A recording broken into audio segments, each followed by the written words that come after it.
When you first look at a certification like Security AI Plus, it can feel like you're stepping into a room where everyone else already knows the rules of the game. That feeling is normal, and the fastest way to get your confidence back is to decode what the exam is actually measuring and how it behaves when you sit down to take it. The goal is not to memorize trivia about the test itself, but to remove the mystery that causes stress and wasted time. Once you understand how the blueprint is organized, how questions are written, and what scoring tends to reward, your studying becomes cleaner and your test day decisions become calmer. Think of this as learning the map before you start driving, because you can't make good time if you keep stopping to ask where the roads go. By the end of this episode, you should feel like the exam has edges and boundaries you can see, rather than a fog you have to wander through. Before we continue, a quick note. This audio course is a companion to our course companion books. The first book is about the exam and provides detailed information on how to pass it best. The second book is a Kindle-only ebook that contains 1,000 flashcards that can be used on your mobile device or Kindle. Check them both out at cyberauthor.me in the Bare Metal Study Guide series. A blueprint is basically the exam's promise about what topics it will pull from and how heavily each topic matters. The reason that matters is simple. If the blueprint says one area is large, it is more likely to appear often, and it is more likely to decide whether you pass. A blueprint also quietly tells you what not to obsess over, because every certification has infinite possible questions, and you need a way to aim your limited study time. When you read the blueprint, you should treat it like a menu with portion sizes, not like a list where every item is equally important. New learners sometimes read the blueprint as if it were a textbook table of contents, but it is more like a weighting system that shapes what the exam writers are allowed to emphasize. If you learn to read the blueprint as a distribution of attention, your study plan becomes less about anxiety and more about strategy. The blueprint is usually divided into domains, and domains are groups of related skills and knowledge areas.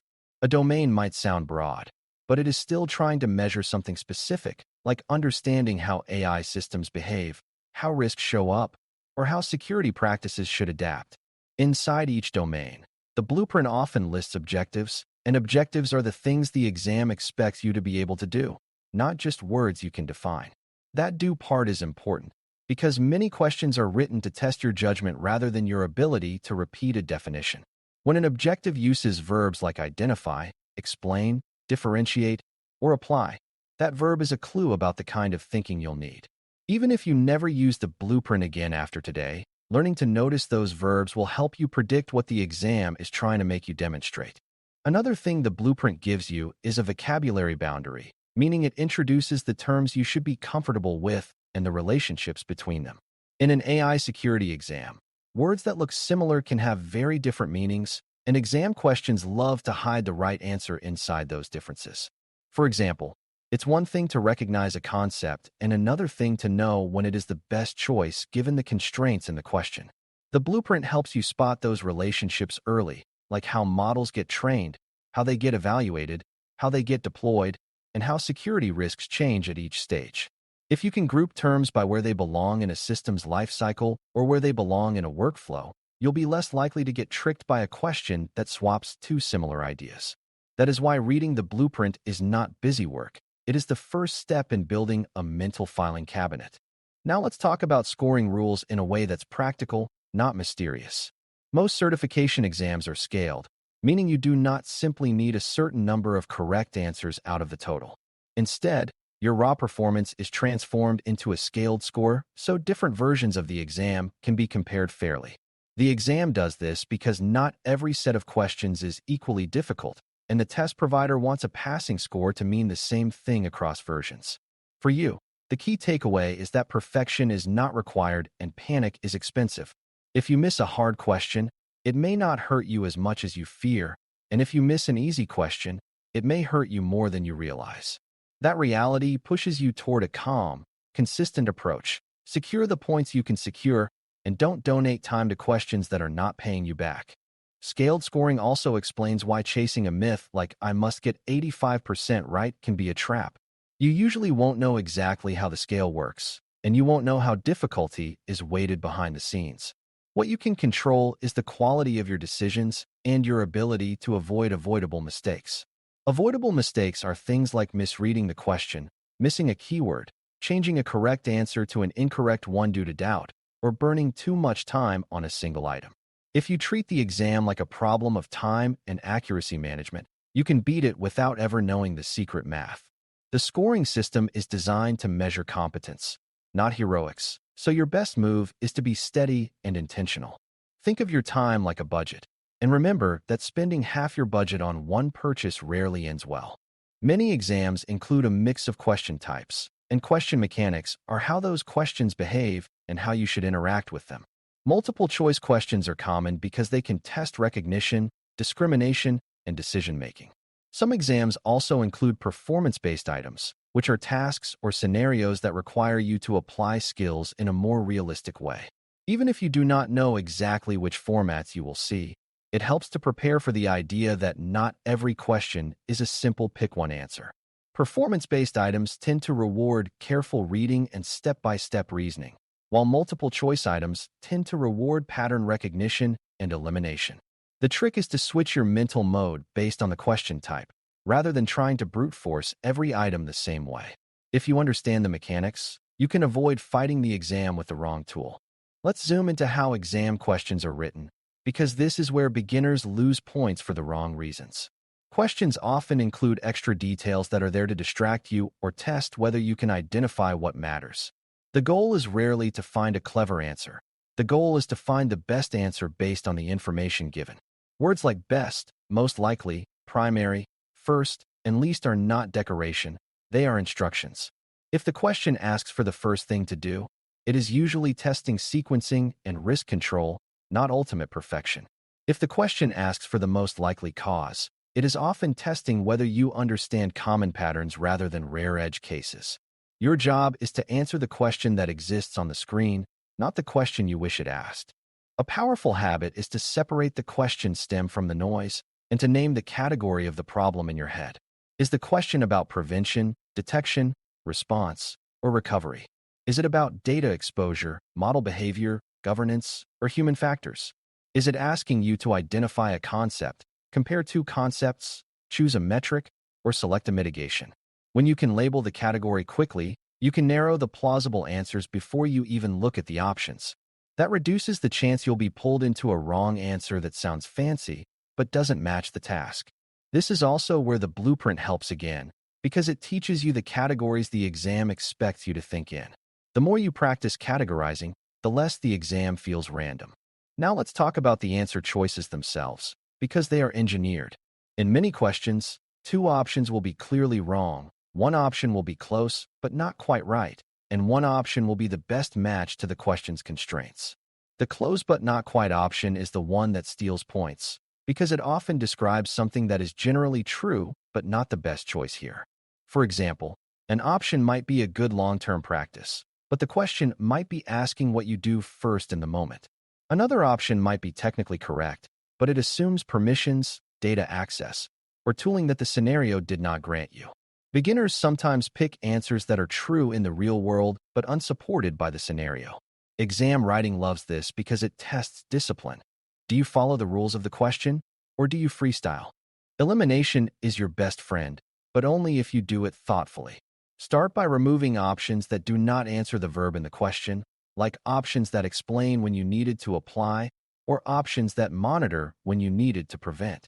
Then remove options that violate a constraint, like suggesting a high-risk action when the scenario calls for minimizing impact.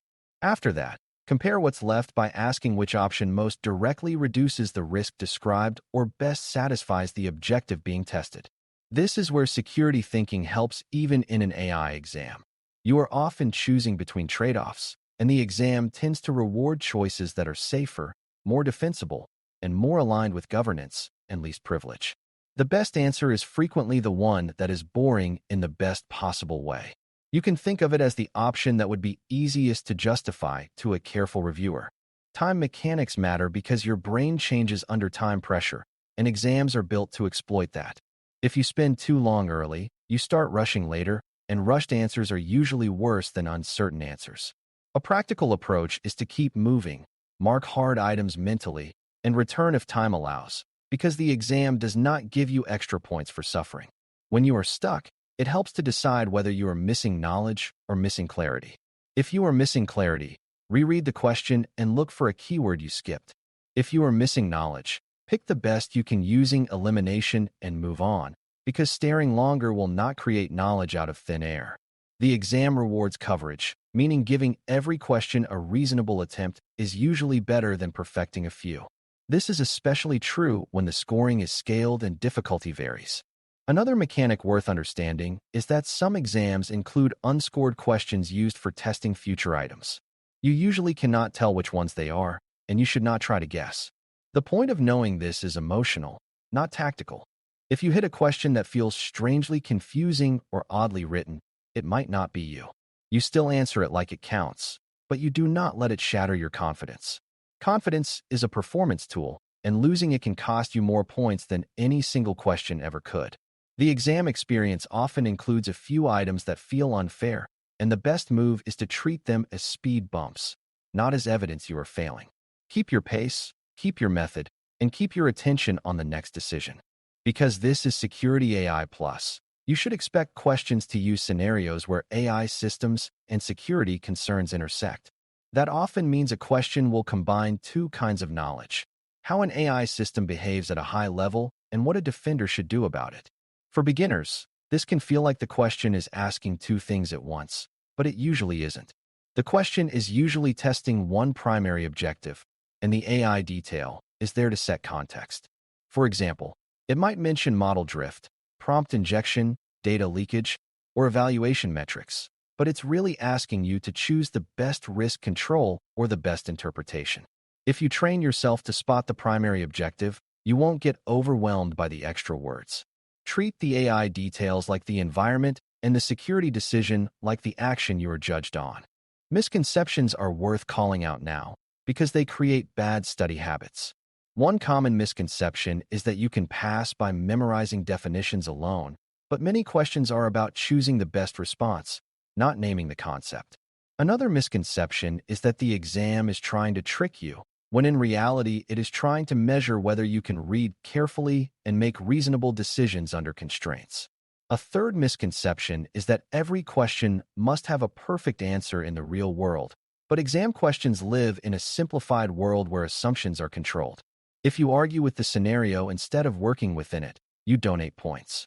The exam is not asking whether you could run a full project, it is asking whether you can make a solid, defensible call based on what's provided. Your study should focus on understanding relationships and trade-offs, not collecting isolated facts. Finally, let's connect the blueprint, scoring, and mechanics into a fast mental routine you can use anytime you see a question. First, identify the task by focusing on the verb and the qualifiers, because that tells you what kind of answer is being requested. Next, map the question to a blueprint-shaped category in your head, like model evaluation, lifecycle risk, data protection, or governance, so you know what knowledge to pull from. Then, apply elimination by removing answers that don't match the verb, violate constraints, or introduce unnecessary risk. After that, choose the option that best satisfies the objective with the least drama and the clearest justification. This routine is simple, but it is powerful because it works even when you feel uncertain. When you use it consistently, you stop feeling like the exam is random, and you start feeling like you are driving the process. Thanks for listening. For more audio courses, daily newsletters, and more, please visit BareMetalCyber.com.